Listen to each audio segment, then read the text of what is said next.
you. Indianapolis is coming up with new ways to open up their swimming pools. More than half have been closed due to staffing shortages. This has made it harder for a lot of Hoosiers to escape the heat wave. News 8's Camila Fernandez reports on the changes.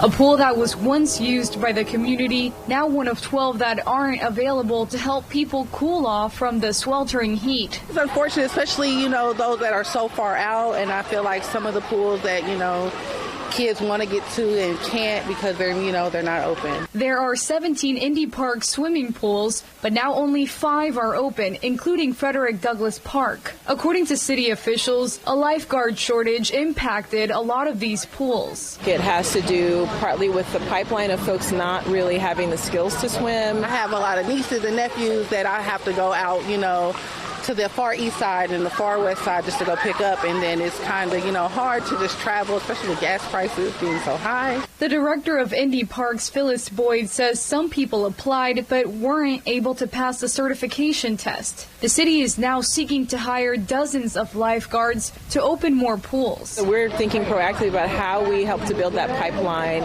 what kind of programming we need to get in place to start working with middle schoolers so that they're ready to become lifeguards when they get into high school. The program begins this fall, but details haven't been provided yet. City officials say they are looking at raising the salary for lifeguards. The city currently pays lifeguards $15 per hour. There's also been maintenance issues at some of the pools, including Bethel Park that was recently opened. The process of dewinterization takes a while to get started. We didn't know.